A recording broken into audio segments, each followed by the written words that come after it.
പറയേണ്ടിയിരിക്കുന്നത്. അതേസമയം ജാർഖണ്ഡിൽ 10 സീറ്റുകളിലാണ് കാണാൻ കഴിയുന്നത്. ഇന്ത്യ മുന്നണി 10 സീറ്റുകളിലും NDA 10 സീറ്റുകളിലും മുന്നിട്ട് നിൽക്കുന്നു.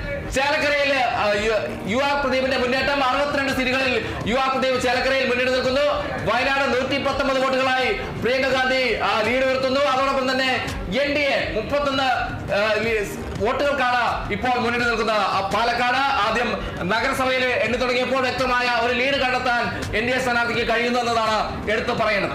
തീർച്ചയായിട്ടും എവിടെയാണ് സൈറിൻ, എവിടെയാണ് രാഹുൽ മാങ്കൂട്ടം? ഇപ്പോൾ ആദ്യഘട്ടത്തിൽ NDAക്ക് നമുക്കറിയാം അവരുടെ ശക്തി കേന്ദ്രങ്ങളിലൊക്കെയാണ് എണ്ണുന്നതെങ്കിലും പോലും എവിടെയാണ് ഈ പോസ്റ്റൽ വോട്ടുകളിൽ പോലും എന്തുകൊണ്ട് ലീഡ് വന്നില്ല എന്നുള്ളൊരു ചോദ്യം ഉണ്ടാവില്ലേ? സ്വാഭാവികമായിട്ടും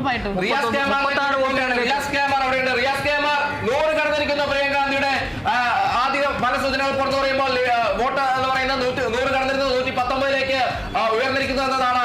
വിശദാംശങ്ങൾ എന്തൊക്കെയാണ്? ഏതെങ്കിലും പുതിയ രീതിയിലുള്ള ഫലസൂചനകളെല്ലാം തന്നെ വ്യക്തമാക്കാനുണ്ടോ?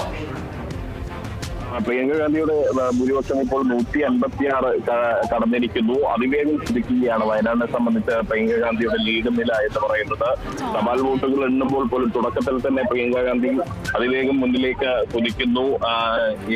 LDF സ്ഥാനാർത്ഥി സത്യൻ മൊകേരിയാണ് നിലവിൽ 2ാം സ്ഥാനത്തുള്ളത്. NDA സ്ഥാനാർത്ഥി നവ്യ ഹരിദാസ് ബഹുദൂരം പിന്നിലാണ് വയനാടിനെ സംബന്ധിച്ച്. എന്തായാലും ചേലക്കരയിൽ LDFും ഒപ്പം തന്നെ പാലക്കാട് BJP ലീഡ് ചെയ്യുമ്പോൾ ഈ UDFിനെ സംബന്ധിച്ച് ഇപ്പോൾ ആശ്വസിക്കാവുന്ന, തുടക്കത്തിൽ ആശ്വസിക്കാവുന്ന അല്ലെങ്കിൽ ആഹ്ലാദിക്കാവുന്ന ഒരു ഘടകം ഈ വയനാട്ടിൽ നമ്മൾ പോളിംഗ് ശതമാനം കുറഞ്ഞത് മാതിരി ഇത്തവണ വോട്ടിംഗ് ഭൂരിപക്ഷം കുറയുമോ എന്നൊരു ആശങ്കയ്ക്ക് അറുതി വരുത്തുന്ന രീതിയിലേക്ക് തുടക്കത്തിലെ പല സൂചനകൾ പോകുന്നു. പക്ഷേ ഇനിയിപ്പോൾ ഈ ഘട്ടത്തിൽ അത് പറയാൻ കഴിയുമോ?